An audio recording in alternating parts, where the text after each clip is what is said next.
Hey guys, it is Newsy News for August the 6th, and we have, well, all of the crazy stories. Thank you, Wolfram, for doing all of the mod things. I greatly appreciate it. Good evening, Nanny Goat. And Fun Diane, I'm sorry you got woke up. Danielle, good to see you. All good to see you. So, our first story is bittersweet, but what an absolute hero, Chad, and badass this dude was. Hero dad of three, unalived by a 16-foot crocodile after saving wife's life. I mean, if that's not the most heroic and kick butt thing I've ever heard, I don't know what will happen. I don't know what your standards are, but that's about as Crocodile Dundee as anything. Welcome, Boosh. An Australian dad of three was unalived by a crocodile as he tried to prevent his wife from being harmed, his family said. David Hogbin, 40, a doctor from Newcastle, fell into crocodile-infested waters when a riverbank collapsed during a camping trip to Queensland State with his wife, Jane Hogbin, and their three young sons on Saturday. Despite being tall, strong, and fit, the conditions of the terrain meant that Dave was unable to get himself out of the water, a statement from his family read. While his wife tried to come to his rescue, she soon began sinking into the riverbank. Dave's final decisive act was to let go of Jane's arm when he realized she was falling in, despite knowing she was his only lifeline. And unfortunately, within moments, what would you would logically think would happen in crocodile infested waters, unfortunately did happen. Good evening, Squid Pro Quo. Yeah, almost pretty much. What a brave and selfless act. His heartbroken wife now hopes to put a face to the tragedy. He saved me. His last act was to not pull me in with him. I'm glad I'm still here because it could have been a million folds worse for everyone involved, not just the boys, she said. The children are ages 2, 5, and 7, and thank God they did not witness this happen, a family friend said. Now, he fell in at a location known as Crocodile Bend, a popular area amongst tourists to go see large crocodiles. Um, Places Mo would not go to the edge of a river at for 5,000, Alex. But, maybe if you grow up in Australia, you're more comfortable. I'm a nervous Nelly, so I would not go anywhere near crocodiles. Look, I understand the predator-prey dichotomy in that situation, and that I am not the predator, so I am not going near crocodiles. Let's see. Wildlife rangers euthanized the 16-foot crocodile in a creek about 2.5 miles away from where Hogbin disappeared. Authorities did discover human remains, so they were pretty confident that this is the crocodile that got him. Unfortunately, his death comes after a 12-year-old girl was snatched while swimming with her family in a creek in neighboring Northern Territory on July 2nd. Sadly, her remains were also found later after they euthanized another crocodile. There have been 3 fatal crocodile attacks in Australia this year. Oh, awesome possum. I'm glad you got power back on and everyone's gotten a shower and the air conditioning is back on.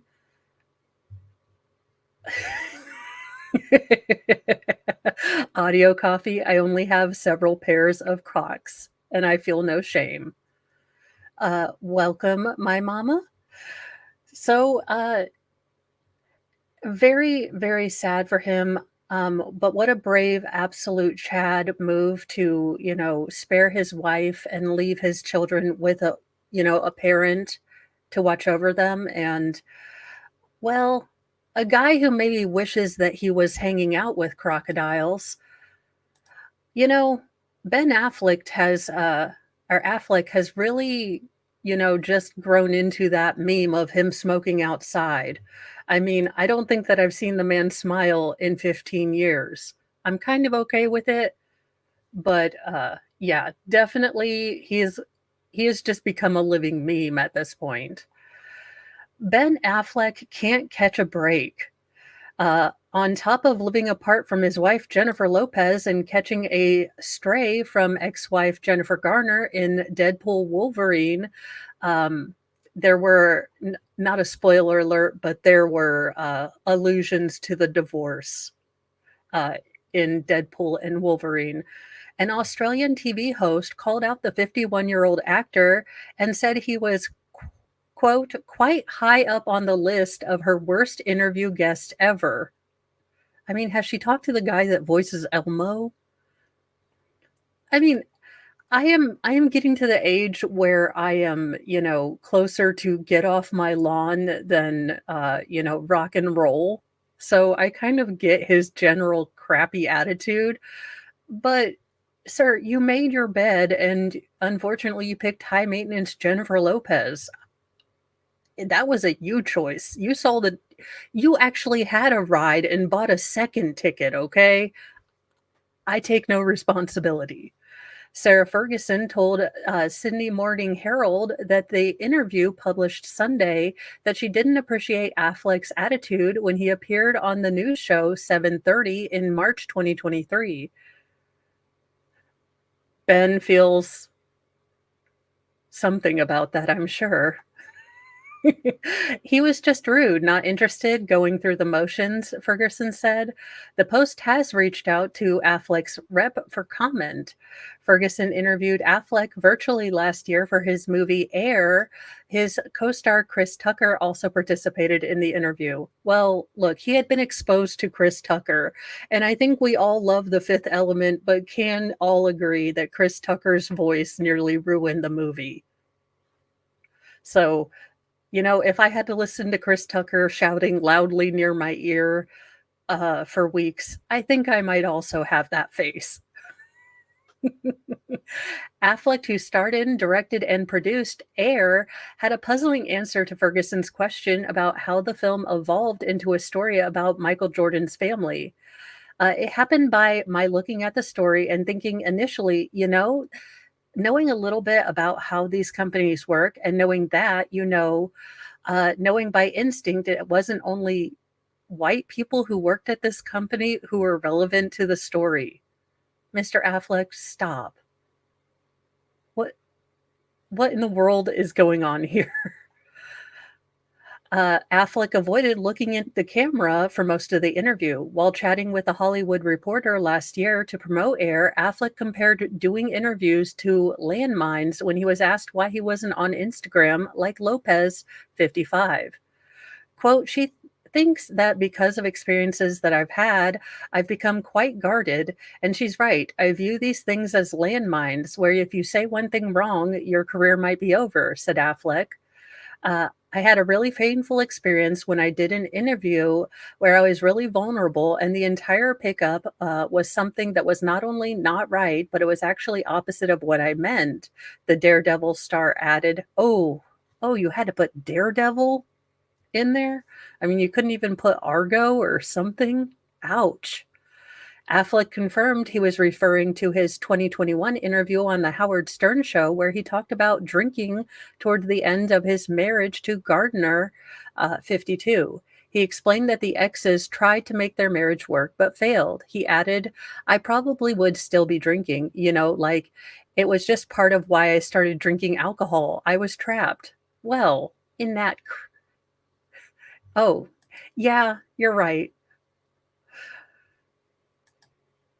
Or even, oh gosh, Good Will Hunting, Armageddon, anything but Daredevil.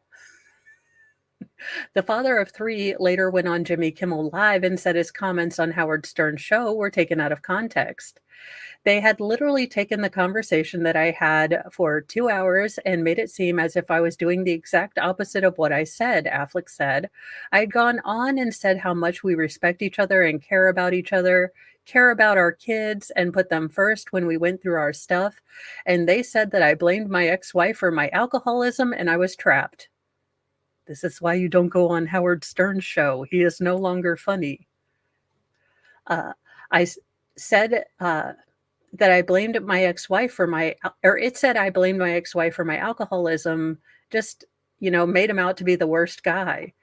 At the moment, it seems like Affleck is heading towards his second divorce. The Argo movie director moved out of his shared home with Lopez and bought a $20.5 million home in LA for himself. He was apart from the Let's Get Loud singer for their second wedding anniversary. Well, it's only like, so the first anniversary is paper. I think the next anniversary is plastic. She's probably already she's got her own money to spend. You can spend your own money. TMZ reported that Affleck and Lopez, who tied the knot in 2022, aren't speaking and they're using business managers to work out their divorce proceedings. The pair allegedly are waiting to settle their assets before they officially file for divorce. Well, sir, that face says it all, and you are having a winning year. You know, Godspeed, brave warrior. What in the absolute Lord Chippy is this shenanigans?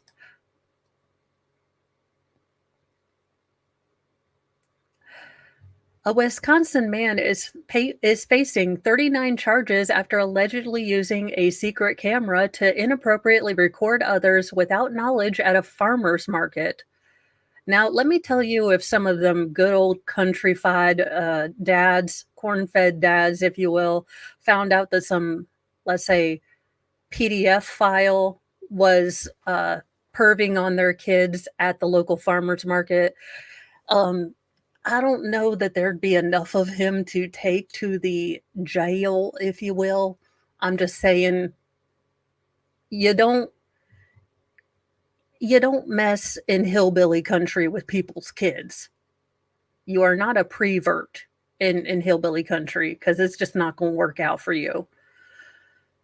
Allegedly in Minecraft, I'm just saying, be careful in rural America with this crap. A 40-year-old Wisconsin man has been charged after being accused of using a camera to look up women's and girls' skirts at a farmer's market. Okay. According to a release, Kenosha Police Department received a call from a vendor at the Kenosha Harbor Market on June 22nd about a man identified as Kevin Purcell, 40 years old, who appeared to be using a camera to look up women's and girls' clothing. A 24-year-old veteran with Kenosha Police Department located Purcell a short time later in the crowd and found him to have a small camera that, at first glance, appeared to be a button from an article of clothing. Video stored on the camera's memory card led investigators to conduct a search warrant at Purcell's home, producing evidence that supported his initial arrest. A second search warrant of Purcell's home involved canines that specialized in electronic storage detection. Both canines located several storage devices that were missing in the initial search warrant. Wisconsin Circuit Court records show Purcell is facing 39 charges. 18 counts of invasion of privacy, view, broadcast, or recording an individual's private areas. 15 counts of capture of intimate representation, an I or first felony or an I felony. 3 counts of possession of child grossness on a computer. A D felony. Purcell appeared on behalf of Judge William Mitchell in Kenosha County courthouse on August the 1st. He has a cash bond that was set at $100,000. In addition, the court reminded Purcell that proper attire is required for court appearances. Shorts and tank tops are not allowed in the courtroom. Additionally, Purcell is not allowed in Woodman's, Recplex, Atlas Gym, Anytime Fitness, Kenosha Harbor Market, and cannot have contact with any of the people that he perved on, plus no contact with any children under the age of 18. Now, considering they found files of child grossness, why the hell is this man allowed to go out in public again?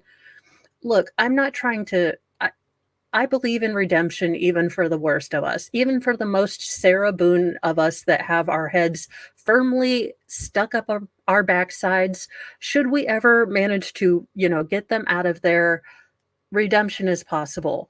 But this man has shown that he cannot be trusted around anyone, regardless of age. Keep him in jail. I mean, I'm worried that they'll let this guy out and, he'll have a couple more cases because this is a predilection that you cannot, generally deny. This is not something that goes away. This is something that is a pattern of behavior that doesn't change. This case is a great example of community and law enforcement coming together to let this guy bond out. uh, Kenosha Police Department said in a post on its social media page. Without the initial phone call from a citizen who saw Kevin acting suspiciously, we might not have known about his actions. Now, he is expected to return to court on August the 9th for a preliminary hearing. Now, I hope that they keep him far away from all of the peoples because, ew. Now, someone that was kept away from all the peoples, but we're not quite sure why. Swimmer Luana Alonso was kicked out of the Olympic Village for inappropriate behavior. Well, I mean, she's very, very attractive. Maybe she was, so attractive people couldn't concentrate on their sports. It's been an eventful Paris Olympic for Paraguayan swimmer Luana Alonso, the 20-year-old athlete who retired from the sport after she failed to advance out of her heat into the women's 100-meter butterfly semifinals on July 27th, was asked to leave the Olympic Village for creating an inappropriate environment. The Sun reported on Monday. Quote, her presence is creating an inappropriate atmosphere within Team Paraguay. Larissa Schreier, head of the Paraguayan Olympic Committee, said in a statement published by the outlet. We thank her for proceeding as instructed, as it was from her own free will that she did not spend the nights at the athletes' village. We invite you to find other accommodations. Was it the tan line? I mean, I don't know, y'all. So she has more tan line pictures. I mean, look, y'all, if I had 6 abs, I would be wearing that to go to Walmart. I'm not gonna lie. I am no shame in my game. If I looked like her, that's not even my laundry day outfit. That's my everyday outfit to go to mail. Okay.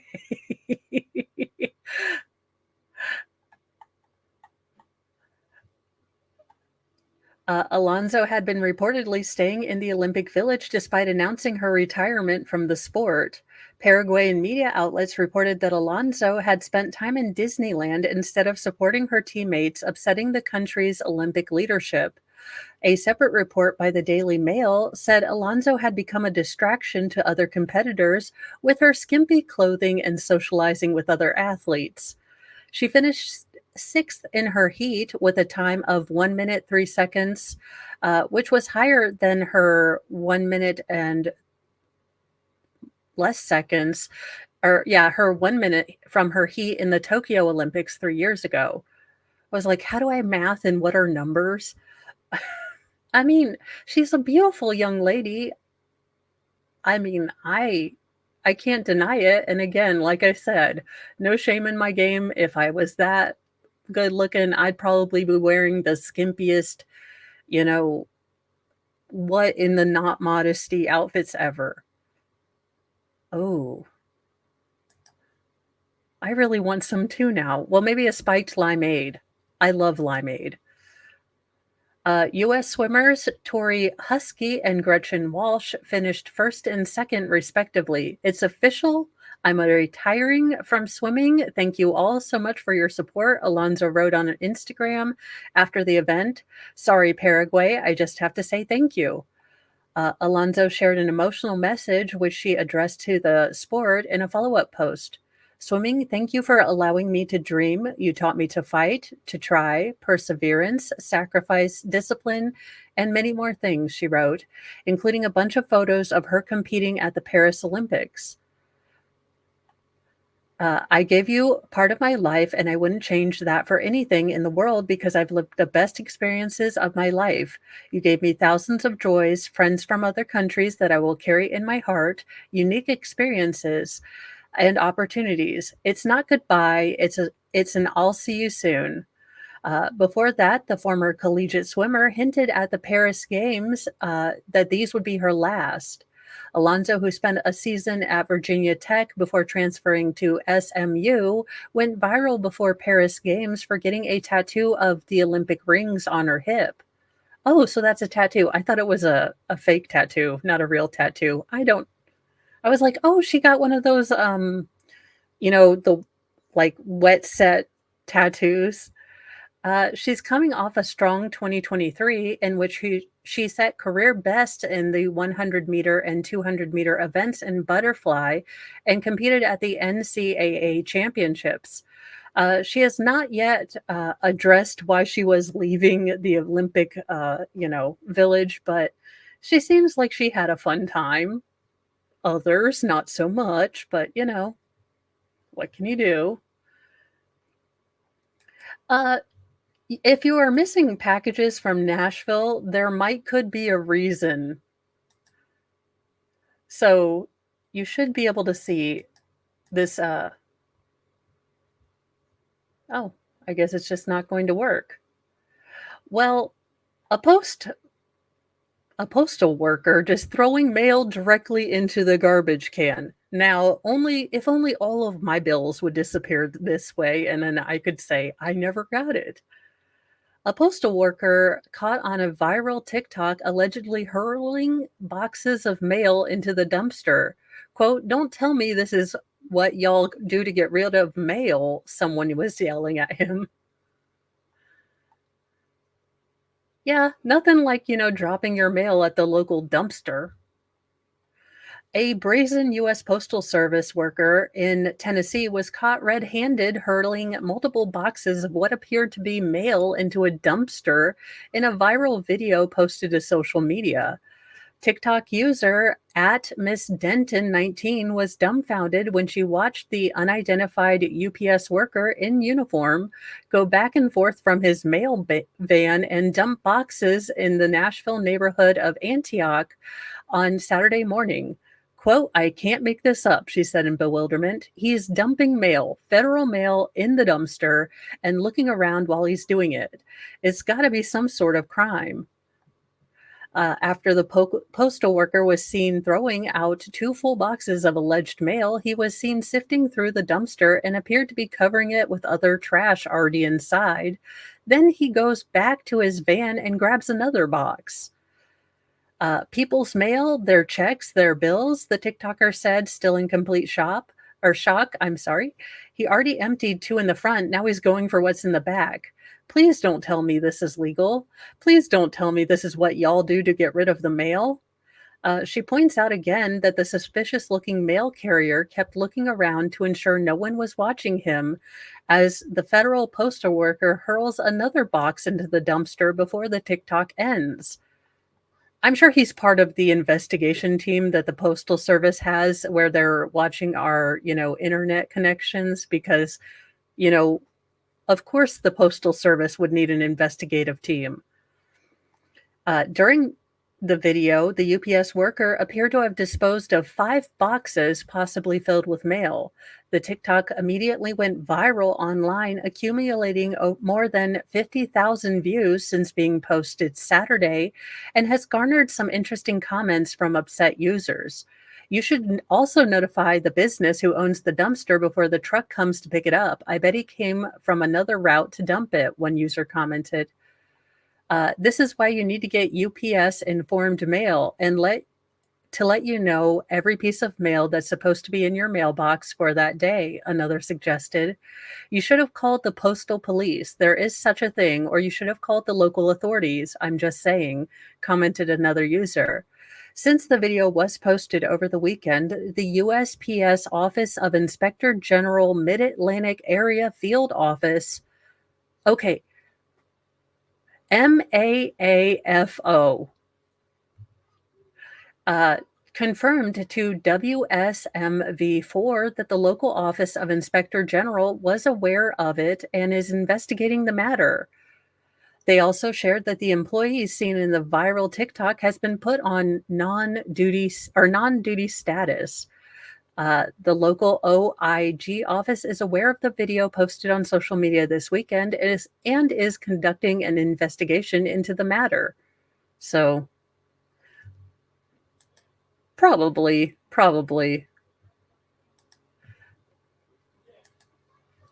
Uh, I saw this headline and I thought, well, if the Germans want a DNA test, 2024 Olympics, Germans call for a DNA test as a mustache-laden Canadian gold medalist Ethan Katzenberg sets social media ablaze. Katzenberg's hair and mustache game is almost as impressive as his hammer throwing skills. Almost. Oh my Gallagher. What is this?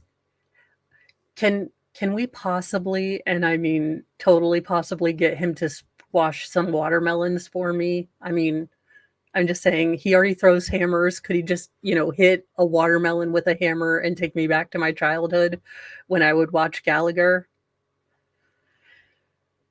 Ethan Katzenberg is absolutely dominant Olympic performance in the hammer throw competition yielded Canada's first gold medal in the event since 1956. It was Canada's best ever finish in the event with uh, Nanaimo, British Columbia native, becoming the first Canadian to reach the Olympic podium in hammer throw since the 1912 Stockholm Games, where Duncan Gillies claimed the silver. Canada has only medaled in the event one other time, with Con Walsh securing bronze all the way back in the 1908 Olympics in London. Katzenberg's performance was one for the ages, opening the hammer throw final with a throw of 84.12 meters, and no one came close to matching that. The 22-year-old also posted the second best throw of the competition at 82.28 meters, while no other competitor reached the 80-meter mark. Katzenberg ended up claiming the gold by more than 4 meters, with Bence Haltz of Hungary winning silver with a throw of 79.97 meters, and Ukraine's Mihailo Kohan taking the bronze with 79.39 meters. Katzenberg was quick to praise his longtime coach following his electric gold medal win. I've got to give a lot of thanks to my prep man over there, Dylan Armstrong, Katzenberg said after the event. He got me ready for this, and we prepared for this the whole year. It was the only thing we were thinking about, and to be able to throw 84 and bring home the gold, that felt really good. I can call myself an Olympic champion for the rest of my life, and that's a really special moment. I'll always remember this day, Katzenberg added. It was incredible. His performance, however, wasn't the only thing causing a stir, as many couldn't help but be captivated by Katzenberg's absolutely elite hair and mustache game. Now, let's see if the Olympics is going to be mad at me if I play this TikTok. No, I don't. Stop.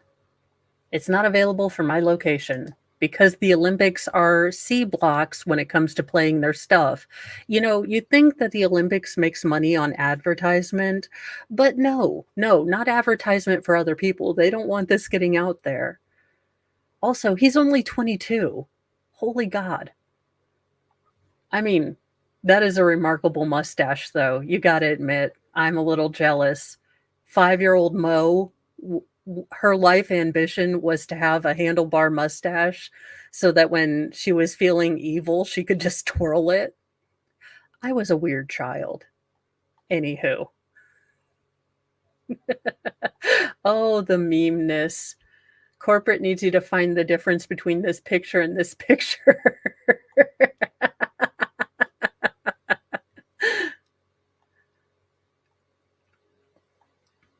While Canadians from coast to coast were praising their homegrown hammer throwing champ, so was the rest of the sports world, especially a bunch of Australians who hilariously tried to claim Katzenberg as their own.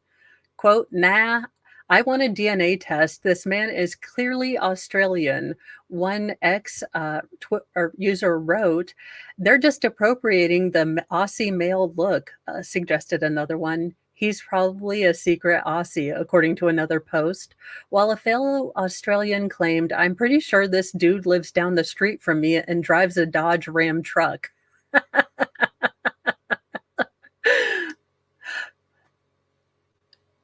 Although Australians were leading the charge, some German and Dutch folks claimed Katzenberg was in fact theirs as well. DNA will prove him a German prawn actor from 1978, read one X post, while another claimed wrong, German, his name is Leon and his sister's name is Mandy, DNA will prove it. Uh, he is a campsite owner from the Netherlands, according to a Dutch X user.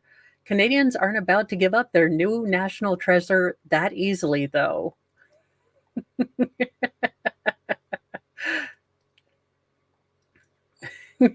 Canadians are North Hemisphere Australians. Request denied.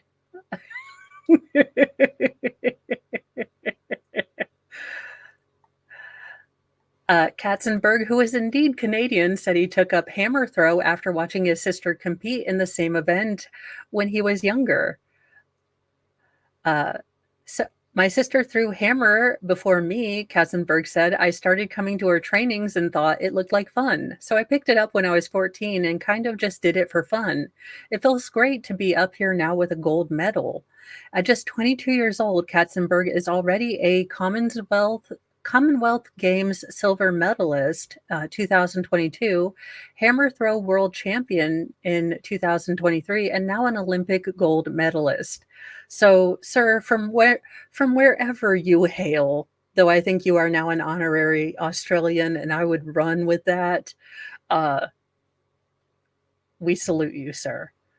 In possibly some of the biggest tech news that has come out, well, in the last 24 hours, Elon Musk is going to sue advertisers over an alleged massive advertiser boycott kind of cabal that's basically was moving all advertisement away from Google competitors and trying to reorganize the landscape by basically keeping advertising money away from Rumble and X and platforms that they couldn't control and trying to shuffle it into things that they thought were appropriate. Well, you just pissed off a man who has more money than God. Good luck with that and Godspeed, Google. Have fun. This is going to be epic. Elon Musk's social media platform, X, has sued a group of advertisers alleging a massive advertiser boycott deprived the company of billions of dollars in revenue and violated antitrust laws. The company, formerly known as Twitter, okay, look, let's just call it Twitter again, Elon. Not everything works. Filed the lawsuit Tuesday in federal court in Texas against the World Federation of Advertisers and member companies Unilever, Mars, CVS Health, and Orsted. It accused the advertising group's brand safety initiative, called the Global Alliance for Responsible Media, of helping to coordinate a pause in advertising after Musk bought Twitter for $44 billion in late 2022 and overall hauled its staff and policies. Musk spoke out about the lawsuit on X. Now, Rumble did also join this lawsuit, so it will be a kind of multi-pronged lawsuit as far as, going against this company. But it can be shown that there were purposeful machinations behind the scenes, given recent testimony in front of the Senate and discovery that was kind of found out there that yeah, there was definitely basically fortification of advertisement. Ex-CEO Linda Yaccarino said in a video announcement that the lawsuit stemmed in part from evidence uncovered by the U.S. House Judiciary Committee, which she said showed a group of companies organized a systematic illegal boycott against X. Um, the committee had a hearing last month to look at whether current laws are sufficient to deter anti competitive collusion in online advertising. The lawsuit's allegations center on the early days of Musk's Twitter takeover and not the more recent dispute with advertisers that came a year later. In November 2023, about a year after Musk bought the company, a number of advertisers began fleeing X over concerns about their ads showing up next to bad guy from WW2 content and hate speech on on the site in general. With Musk flaming tensions with his own posts endorsing, conspiracy theories as seen by the mainstream media. Musk later said those fleeing advertisers were engaging in blackmail and used a profanity and essentially told them to go away. The Belgium based World Federation of Advertisers and representatives for CVS, Orsted, Mars, and Unilever did not immediately respond for requests for comments Tuesday. A top Unilever executive testified last month's congressional hearing, defending the British consumer goods company practice of choosing to put ads on platforms that won't harm its brand. Unilever and Unilever alone controls our advertising spending, said prepared written remarks by Herschel Patel, president of Unilever USA. No platform has a right to our advertising dollar. Now, this is, yeah, so there were basically Media Matters did some sort of computer Al Gore magic and were able to finally get ads to show up next to bad stuff. But there is conclusive evidence that this was a coordinated effort to basically keep freer speech platforms from getting advertising dollars at the rate that YouTube and Google do. So this is definitely something that I think that they are going to actually go for. And finally, these companies are running up against a man who they can't really bleed dry. He has good lawyers. So I hope that they're, you know, ready for stuff to go down because I don't think Elon's going to quit. In what in the world is going on here? A gigantic Marilyn Monroe statue in Palm Springs will be removed or moved after an uproar. Now, I think it's lovely, but I love Marilyn Monroe and would be just happy if there was a statue of her anywhere.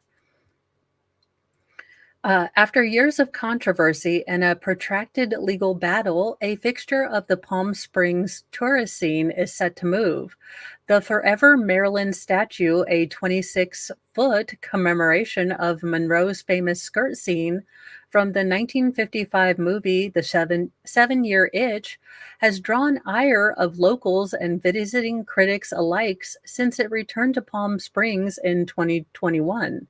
It currently stands at the edge of a downtown park with Monroe's sculptured back facing the Palm Springs Art Museum. The statue will be resettled in a location to be determined in downtown park, Palm Springs Mayor Jeffrey Bernstein said in a statement. The City Council is very pleased to have found a satisfactory solution to this issue, which has divided so many within our community. The statue will not be moving far. The park spans only 1.5 acres, and the statue will be placed within its boundaries. Trina Turk, fashion designer who is among those who led the effort to get the statue relocated, the GoFundMe page administered by Turk, which raised more than $115,000 to lobby the city to move the statue, expressed cautious optimism about the recent post. There are still many details to be resolved and a legally binding agreement to be worked out, the post read. We will not consider this a done deal until the statue is moved to a new location. The statue left Palm Springs in 2014 before returning in 2021. Good news because Good Riddance Times art critic Christopher Knight wrote in 2014. The debate over the statue's placement in 2021, uh, Palm Springs Art Museum director Luis Grachos told the council that the museum visitors, particularly school children, would stare at Marilyn's backside and underwear on their way to and from the museum. Okay, well, guess I could see, when taking school children to the art museum, you don't want to see Marilyn Monroe's behind. I mean, but still, everyone's got to have a stick up their behind. The council ultimately approved the statue's location for 3 years beginning in 2021, despite protests from those in the community and critics like Knight who said it was sexist. Oh, Mr. Knight, shut the hell up. You're just mad you don't look as good in a skirt as she did. Allegedly in Minecraft. I'm making that up. I have no idea. I'm just being petty. Knight described the return of the statue in this way. Quote, an anti-LGBT slur was lifted high on a civic pedestal in one of America's least likely places. How is she a slur? I mean, I am Mr. Christopher Knight. I need you to come here and explain your deep hatred for Marilyn Monroe right the heck now. Again, I think it's jealousy.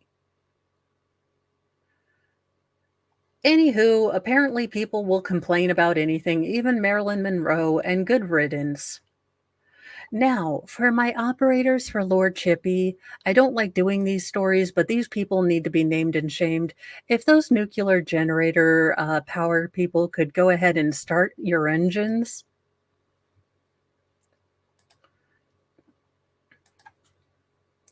These absolute wastes of humanity, allegedly not adjudicated yet,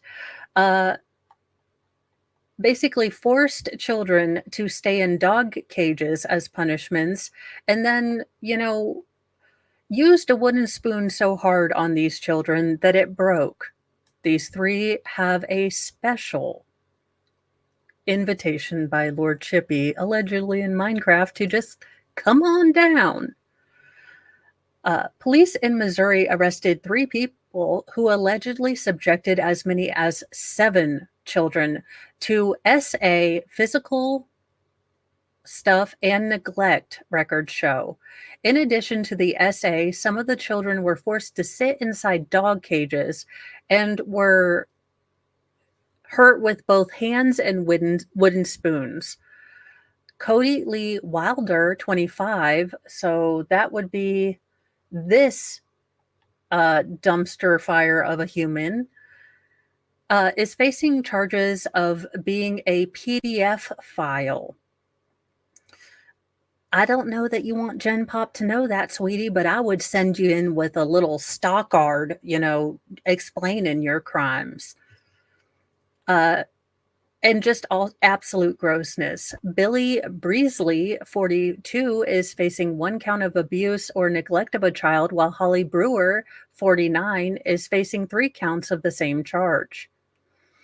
The affidavit says an officer from the Seneca Police Department sat down on July 18th to interview one of the victims, who is in close relation to Breezy. The girl told the police that she and her sister were, quote, subjected to SA by Wilder. When she told Breezy about the SA, he allegedly told her to go live with a relative and didn't do anything about it. Breezy previously told the girls that they were lying and didn't know what they were talking about, according to the affidavit. The victim told the cops that Brewer allegedly forced 2 of the youngest victims to stay in dog kennels as a punishment. She would also lay hands on them, and just absolute gross. Wichita, Kansas NBC affiliate KSN reports that Wilder's alleged victims were between 12 and 14 years old. Wilder had been staying in the home with the victims. His probable cause arrest affidavit was not immediately available. Cops arrested Brewer and Breezy on Thursday and took them to Newton County Jail. Okay, so my grandma was from Newton, and look, my grandma was sweet and nice. These people do not represent Newton, making Newton look bad. Jerks. They have since, so not gross guy who was, being gross with children, but these two have since posted $5,000 bonds. Now, Wilder was arrested on Saturday and remains in the Newton County Jail without bond. The subjects are barred from contacting the alleged victims. I mean, again, no shame. As soon as you are adjudicated guilty, should you be, straight to Snake Islands, because I'm done.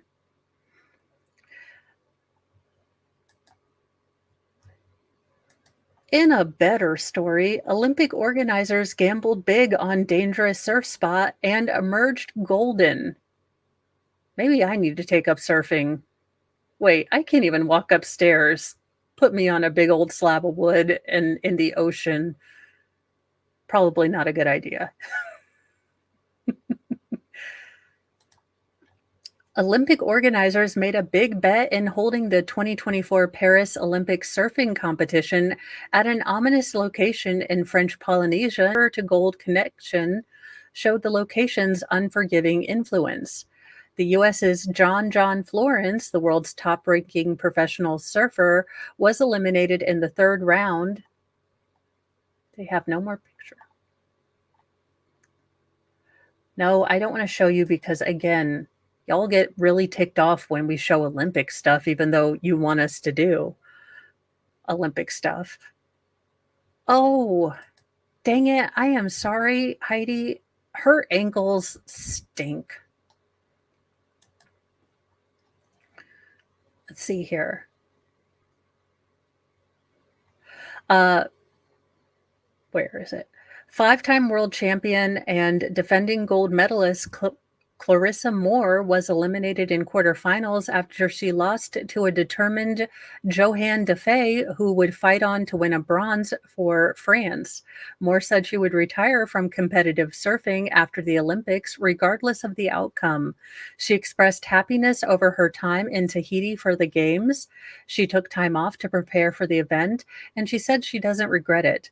I just hope at the end of the day I can encourage whoever's watching, win or lose. Don't be afraid to go into it fearlessly and don't be afraid to fail, Moore said after her loss.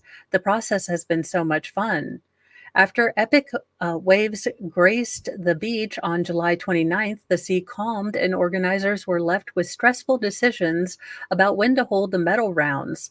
They had a 10-day window for roughly 4 days of surfing using the Surfline's private wave forecasting to make their call for heat days.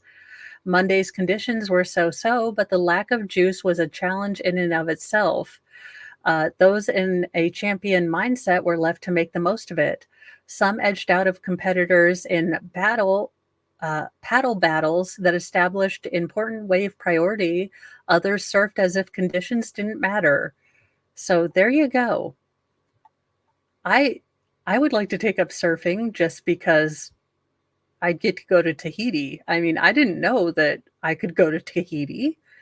In our final story, you guys, honest to God, I could see myself at this age and my youngest, most feral writing this, and I thought we'll end it with a sort of happy story, but it's my humor, so a teacher whose mom passed away got a hilariously honest sympathy card from a 7-year-old or a student 7 years old. Absolutely mortifying.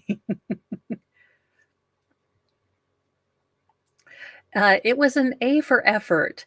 A nostalgic TikToker dug up a sympathy card she made at age 7 for a grieving teacher who had lost her mother at the time. While the sentiment was sweet from Lindsay Nealing, now 32, her elementary linguistic skills did not exactly reflect that. So it says, sorry, teacher.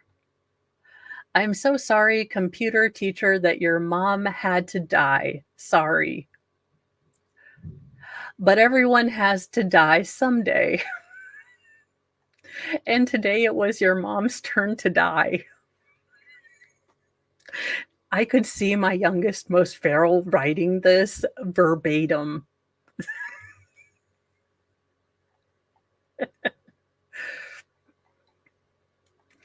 Uh, Her clip amassed more than 3 million views since the end of July. I laughed so hard I figured the internet might find it funny as well, the Virginia resident Keeling told Today of the 1999 incident.